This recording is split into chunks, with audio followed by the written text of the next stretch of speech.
அற்புதமா மகாநவராத்திரி இன்னையோட பூர்த்தியா இருக்கு.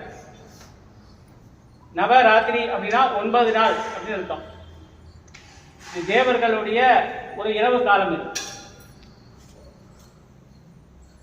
ராத்திரிம் பிரபத்திய இதி மந்திர வித பிரபன்னாங்கிற ரொம்ப அற்புதமான ஒரு ஸ்லோகம் துர்கா சந்திரகலா ஸ்துதியில. அதை சொன்னாலே நமக்கு மோட்சம் கிடைக்கும்னு சித்தர் சுவாமி சொல்வார். இந்த ராத்திரி என்பது நம்முடைய மனம் ஒழுங்கக்கூடிய நேரம். அந்த மனம் ஒழுங்கக்கூடிய நேரத்துல நம்ம அம்பாளை பூஜை பண்ணுகிற போது தாயா இருந்து அவ நமக்கு நல்ல வழி காட்டுறா. ஒரு அப்பானா கூட கொஞ்சம் கோச்சுக்குவார், ஆனா அம்மா கோச்சிக்க மாட்டா. சரி, இந்த குழந்தை ஏதோ தப்பு பண்ணிருக்கு, பரவாயில்ல, மன்னிச்சு விட்டுட்டு அப்பா கிட்ட சொல்லி நமக்கு என்ன வேணுமோ வாங்கி தருவா இல்லையா? அந்த மாதிரி அம்பாள் பாருங்க, நவ துர்கையா இருக்கா. சைலபுத்திரி, பிரம்மச்சாரிணி, சந்திரகண்டா, கூஷ்மாண்டா, ஸ்கந்தமாதா, காத்தியாயினி, காலராத்திரி, மகாகௌரி, சித்திதா.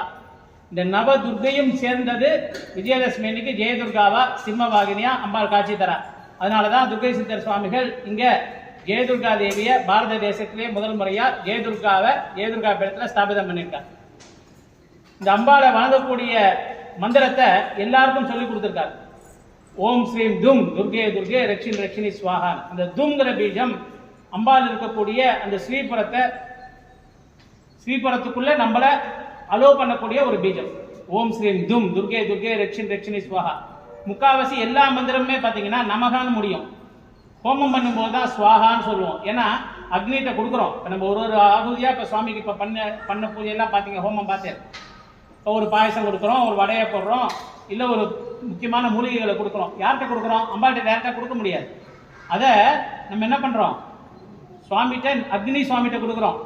அக்னி பகவான் அதை வாங்கி எடுத்துன்னு போவாரு. எங்க நேரம் கொண்டு போய் நம்ம எந்த தேவதையிட்ட சொல்றோமோ அங்கே கொடுப்பார்.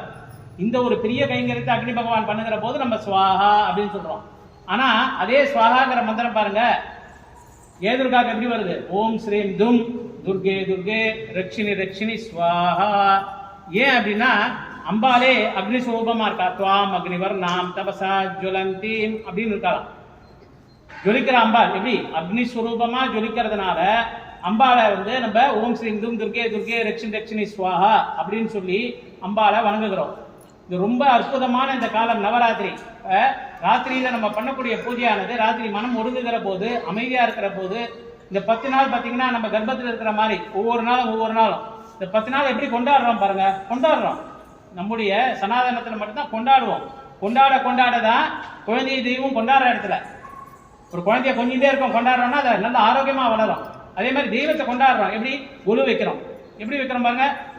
ஒரு படியா வைக்கிறோம். ஒரு படியில ஒரு சில பொம்மை வைப்போம், ஒரு சில படியில விளையாட்டு பொம்மைகளா வைக்கிறோம். அடுத்த படியில பாருங்க மகாலட்சுமியை வைக்கிறோம், அடுத்தது நாராயணன். இப்படி ஒண்ணுன்னா ஒரு படியில ஒரு அற்புதமா பொம்மையா வைக்கிறோம். ஒரு பொம்மையை பார்த்து ரசிக்கிறோம். இந்த 10 நாள்ல பாத்தீங்கன்னா ஒரு பொம்மை, இந்த பொம்மை நல்லா இருக்கு, அந்த பொம்மை நல்லா இருக்கு, நான் அடுத்த வருஷம் வேற இன்னொன்னு வாங்க போறேன், போன வருஷம் வாங்கினது இது எங்க பாட்டி கொடுத்தது, இது எங்க அம்மாவோடது அப்படின்னு சொல்லி ஆச்சரியப்பட்டு எங்க லிங்க் ஆகிறோம் பாருங்க. எதோட நம்ம தொடர்பு கொள்கிறோம்னா சுவாமியோட தொடர்பு கொள்றோம். சுவாமியோட தொடர்பு கொள்றதுக்கு நம்ம பெரியவங்க ரொம்ப சுலபமா பண்ணி விட்டாங்க பாருங்க. உட்காந்து பெருசா ஹோமம் பண்ணி ஒரு இடத்துல ஒரு காட்டுல போய் உட்காந்து தவம் பண்ணி அப்படிலாம் வேண்டாம். நீ வீட்டுல வேலையை பாரு, எல்லாம் பாரு. கிரகஸ்தாசிரமத்துல இது சன்னியாசங்கிறது யோகம், ஆனா கிரகஸ்தாசிரமம். இப்ப கிரகஸ்தாசிரமத்துல இருந்து இப்ப நம்ம எல்லாருமே நம்ம புரிஞ்சுக்காத ஒரு விஷயம் என்னன்னா, ரிஷிலாம் சொல்றோம் இல்லையா, ரிஷினா ரிஷி பத்னி உண்டு, அப்படிதான் நம்ம இருக்கோம் வீட்டுல. நம்ம ஆனா புரிஞ்சுக்கிறது இல்லை.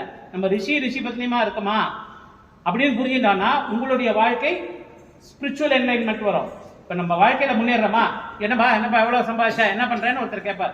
அதே இங்க வந்தா நாங்க என்ன கேட்போம்? உன்னுடைய ஸ்பிரிச்சுவலா நீ என்ன குரோ ஆயிருக்க.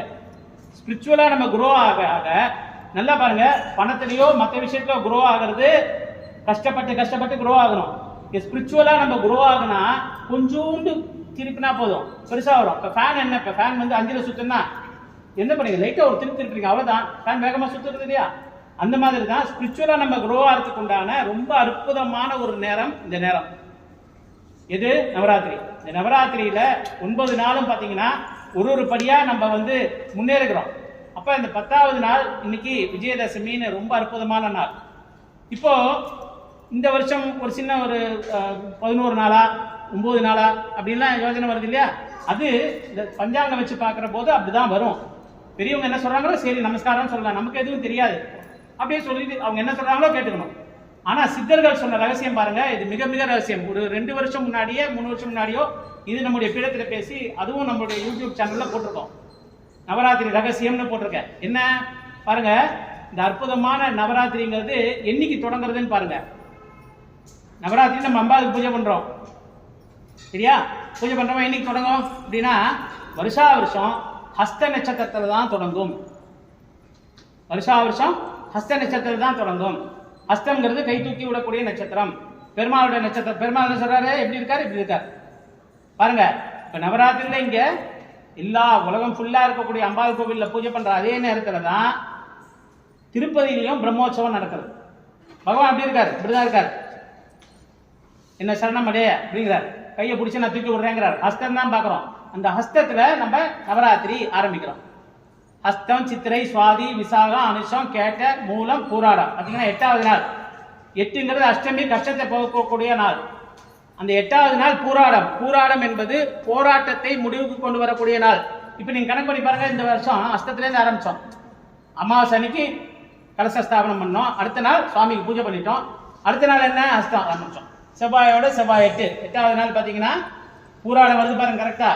அப்ப அன்னைக்கு பூராடமும் அஷ்டமியும் சேர்ந்து வருகிற தான் அஷ்டமி கொண்டாடணும். அதுக்கு அடுத்தது உத்திராடம், சரஸ்வதி பூஜை, சிரவணம். இப்ப முதல்ல என்னைக்கு ஆரம்பிக்குது, அஸ்தம் சொல்றீங்களா? அஸ்தமும் திருவோணமும் வருதா? இங்க பாருங்க 2 நட்சத்திரம், ஜென்ம அனுஜென்ம திரிஜென்ம நட்சத்திரம் சொல்லுவா. என்ன ரோகிணி, ஹஸ்தம், திருவோணம்னு பேரு. ரோகிணிக்கு அதுக்கு மட்டும் சொல்றேன், ஏன்னா பரணி, பூரம், பூராடம் அப்படின்லாம் சொல்ல முடியும், அதெல்லாம் அப்புறம்.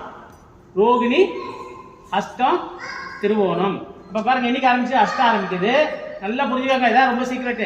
அஸ்தம் ஆரம்பிக்கிறது, சிரவணத்துல முடியுது. நடுவுல என்ன நமக்கு நிக்குது, 9 நாள் தொடர்ந்து வருது. ரகசியமா மறைமுகமா கூடவே வருது எது, ரோகிணி.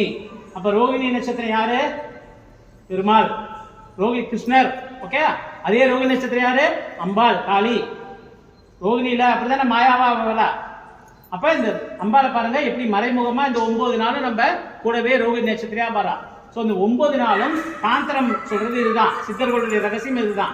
இப்போ இந்த தாந்திர பூஜை பிரகாரம் 9 நாளும் பண்ணி இன்னைக்கு அற்புதமா சிரவண நட்சத்திரத்துக்கு தன்வந்திரி சுவாமிக்கு இங்க மாவிளக்கு போட்டு அம்பாளுக்கு பூர்த்தி ஹோமம் 10வது நாள் இங்க பண்றோம். நவராத்திரி தானே எல்லா இடத்தையும் கொண்டாடுறாங்க. சித்தர் சுவாமியோட ஆக்கியை என்ன அப்படின்னா 10 நாளும் நவராத்திரி கொண்டாடணும். தசமி அன்னைக்கு விஜயதசமி ஹோமம் பண்ணணும்.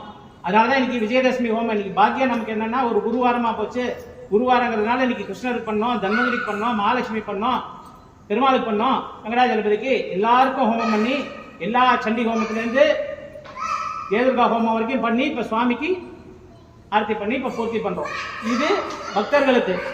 இப்ப எனக்கும் என்னை சார்ந்த க்ளோஸா இருக்கக்கூடிய சிஷியர்களுக்கும் இன்னைக்கு பூர்த்தி ஆகல. என்ன சுவாமி இப்படி இழுத்துட்டே போதே? ஆமாம். எப்படின்னா சித்தர்கள் முறை பிரகாரம் எப்படின்னா அமாவாசை ஆரம்பிச்சிங்களா, பௌர்ணமியில முடியும். அதுதான் வாசியிலேருந்து வட்டம். இப்ப எங்களுடைய பூஜையானது இன்னும் கொஞ்ச நாள் நடக்கும். வர பௌர்ணமி அன்னைக்கு பூர்த்தி ஆகுது.